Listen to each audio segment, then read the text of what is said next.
శతకోటి దరిద్రాలకు అనంతకోటి ఉపాయాలు. బతకడానికి కొంతమంది తీరుతీర్ల వేషాలు కడతారు. మాయలు మంత్రాలు నేర్చి జనాలను మోసం చేస్తారు. దొంగతనాలు దోపిడీలు చేస్తారు. ఇంకొందరైతే వాళ్ళను వీళ్ళను బ్లాక్మెయిల్ చేసి పైసలు గుంజుతారు.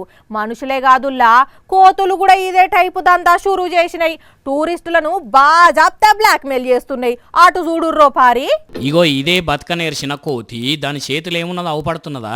సామ్సంగ్ S25 అల్ట్రా ఫోను 5 నిమిషాలు మొబైల్ ఫోన్ లేకపోతే జనం నీళ్ల నుంచి బయటపడ్డ శాప లెక్కన గిలగిల కొట్టుకుంటారనే సీక్రెట్ తెలుసుకున్నదో ఏందో గాని ఒక భక్తుని చేతులున్న ఫోన్ గుంజుకొని శంగుమనే ఎగురుకుంటా పోయి ఏం చేస్తావో చేసుకో అని చూస్తున్నది.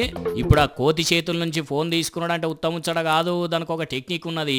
ఆ కోతికి కావాల్సింది ఇస్తే దాని చేతులున్న ఫోను మనకి ఇడిచిపెడుతుంది అని అక్కడ ఉన్న వాళ్ళు ఫోన్ ఓనర్కి చెప్పిండ్రు. వెంటనే ఆయన ఒక కూల్ డ్రింక్ డబ్బా గాలి ఎగిరేయంగానే దాన్ని లటుక్కున క్యాచ్ పట్టి దాని దగ్గరున్న ఫోన్ కిందికేసింది కోతి. వెంటనే ఫోన్ ఓనర్ క్యాచ్ పట్టి గప్పుడు అమ్మయ్యా అని జేబులో పెట్టుకున్నాడు. ఉత్తరప్రదేశ్ లోని బృందావన్ లో జరిగింది ఫన్నీ బ్లాక్ మెయిల్. ఈ ముచ్చడి ఇట్లుంటే ఈ బట్టేవాజ్ గాన్ని చూడండి. ఈడు కూడా మొబైల్ ఫోన్ల కేసు ఉట్టి పెట్టిండు. పోలీస్ స్టేషన్ పక్కకే ఉన్న ఈ మొబైల్ షోరూమ్ తాళాలు వలగొట్టి లోపలికి వచ్చి చేతికి అందిన ఫోన్లన్నీ మడత పెట్టిండు. షాప్ మొత్తం దేవులాడి లక్షల రూపాయల విలువైన ఫోన్లు క్యాష్ మూట కట్టుకున్నాడట. సీసీ కెమెరాల రికార్డ్ అయిన విజువల్స్ చూసి దొంగబడమే కానీ అరెస్ట్ చేసిండ్రు పోలీసులు. ఇప్పుడు ఇది కూడా గదే ఉత్తరప్రదేశ్ రాష్ట్రంలో జరిగి పాడైంది.